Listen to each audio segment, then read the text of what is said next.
This is 600 shots in World of Tanks. Today we start with my favorite light tank, the AMX 1390. Let's see who we find here. Right off the bat, we spot the enemy light, and we take one in the rear from the TVP. But our T-49 is having none of it. He is going right in, and I will support him. We get one on the move into the TVP, and this is an eventful start to the game.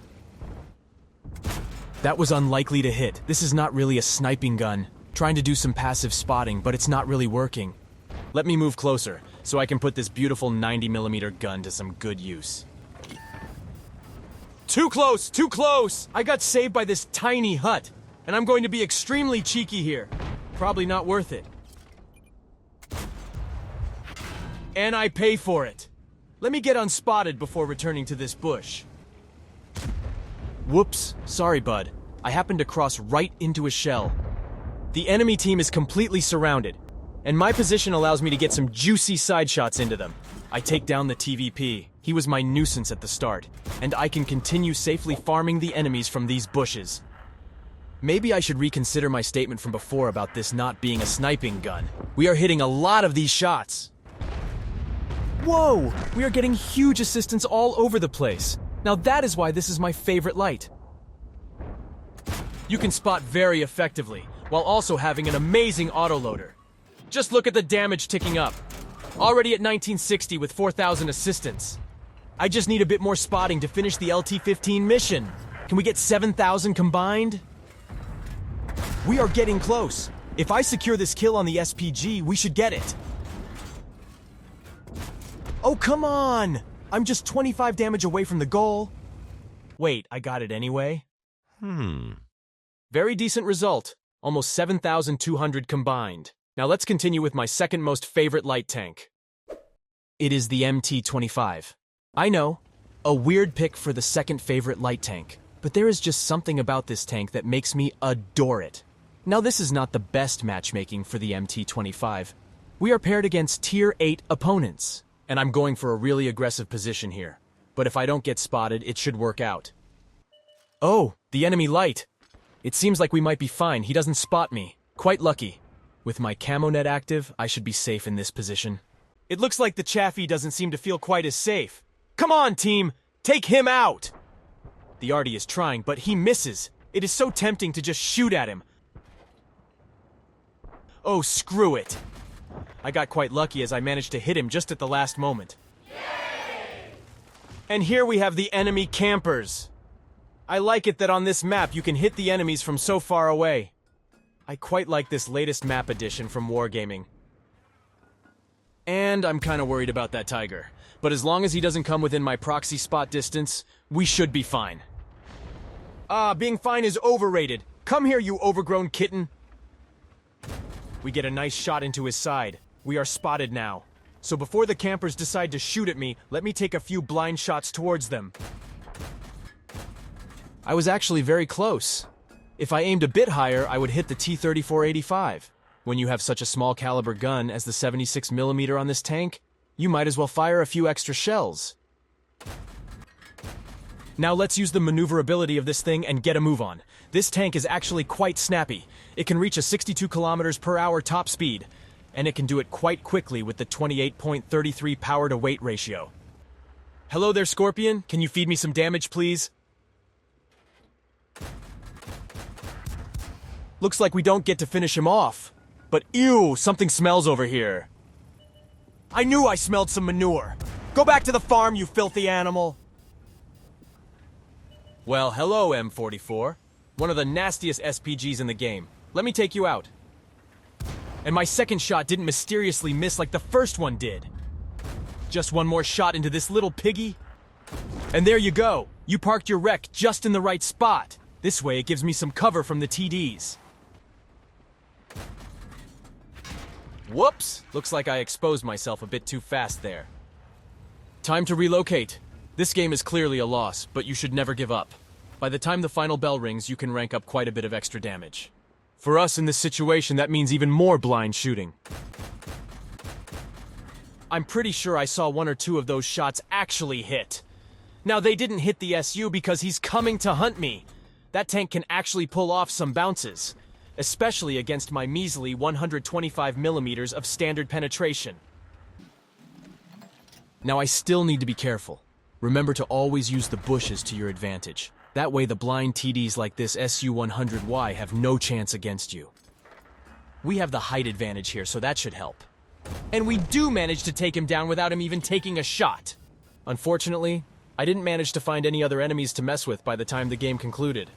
But what a lovely game it was. We got ourselves a Pascucci's medal and a really nice 1,752 damage. Let's move away from light tanks for a bit, and hop into a medium for a change. Even though the Shar Future 4 barely qualifies as a medium in my eyes, it has quite a similar playstyle to the way a light tank is played, especially with its questionable armor. But that will not stop us from pushing deep into the enemy territory. It is really unusual to not be spotted at this point, but I guess you need to exploit every mistake the enemy makes. I often see players stay at the usual camping locations, even when there are clearly no enemies coming your way. And that can often be the reason games get lost, so I will not be doing that. And here we go. The first tank spotted.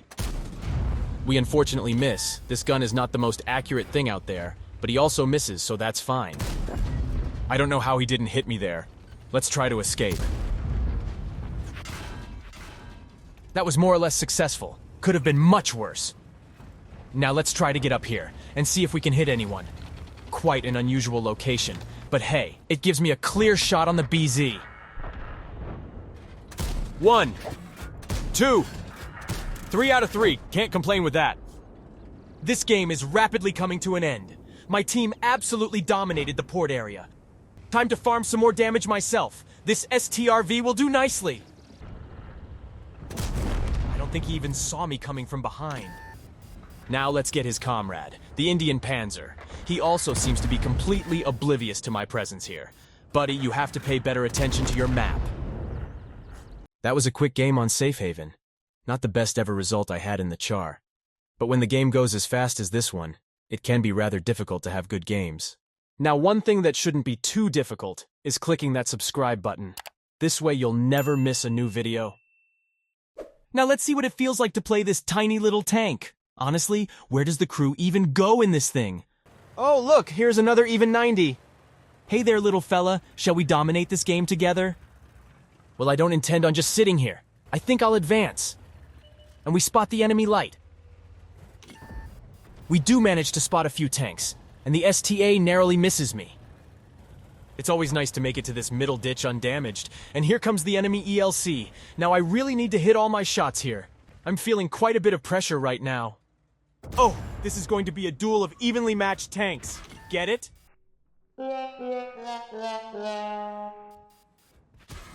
Okay, we hit all 3 shots, and I fired slightly sooner than he did, so I should reload faster to finish him off. We do a little ramming action just to put him down to a 1-shot. Oh, and he almost pushed me out of this ditch. That could have ended badly for me. But it is the Narcissus hero who it ends badly for. And here I am aiming for the Centurion. But it misses, and again the enemy outline doesn't show in the replay. Oh, for Pete's sake, Wargaming. Fix your replay system. If anyone knows how to fix this bug, please let me know. Anyways, it's time to relocate. Maybe I can get some shots on the guys on the other side of the map. Well, that one went so high it could have hit the moon. And that one actually connected. Okay, I guess we did some damage to the Super Pershing. I believe this is actually my first game in the even 90, and I'm already learning that the gun feels kinda mediocre. But as you know, the main selling point of this tank is its insane base camo value of 22.12%. As far as I know, this makes it the sneakiest tank there is. Especially when you have full camo skills on your crew and an exhaust system. At that point, this tank might as well be invisible. You see this? I'm right next to this SU and he doesn't spot me. Okay, that was a bit of bad shooting. That was just unlucky. Overall, my first impression of this thing is kinda mixed. Clearly, it is an amazing spotting tank, but the gun really is a bit questionable for me at this point. It just feels a bit unreliable. I will have to play a few more games in it to decide. Now let's go spot this last enemy. And I fully expect to die to this Scorpion here. Of course he kills me, but I get all of the assistance damage on him, so it was worth it. I actually did a really decent amount of damage. Maybe I was wrong about the gun after all. That damage and the spotting puts us right next to that Chimera at the top of the team. Another tank that is not bad is the AMX 1390. We started this episode with it, and we shall end it as well. Let me know if you enjoy seeing me ending the episode in the same tank as when the episode started. Oh, this is not good. The EBR is here. Whoops. Sorry there. Didn't see you, Leo. Oh, he is going to peek. Hopefully I can hit him. An okay exchange. He lost more HP than I did. And the arty says hello. Luckily, it's only a stun. Oh, okay, how did the VZ get all the way over here? Well, I don't mind taking a few cheeky shots at him. Looks like he's going to be ignoring me. But that is a dangerous game, buddy. This push didn't work out too well for him. He went from full HP down to just 650. And he is still at it. I get a lucky shot into the EBR, and it looks like that pissed him off. And that, ladies and gentlemen, is how you take down an OP wheeled tank. We do have another fairly OP tank over here. It's the VZ from before. He clearly didn't realize how tall his tank is. And here comes the Char. Can I surprise him? Not this time. I think that shot hit the pipes in front of me. Now this Char is going for me, so it's a good time to skedaddle out of here. Let me hide with this arty. That way I can count on them shooting him before they go for me.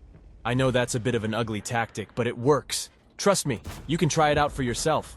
And here I am going for this Clan Wars reward tank. Now that is a tank I would like to have one day. Let's see how much longer can we hold on for. Well, that's not so good. The first one misses, and we get a couple of unlucky shots there. Well, at least one connects. I'm going for a risky reload here. This might be a mistake. Let me heal my gunner before the final showdown. It doesn't matter. The Foch B gets us from the distance anyway. Hopefully you enjoyed this episode. If you did, make sure to check out the full playlist. And don't forget to subscribe.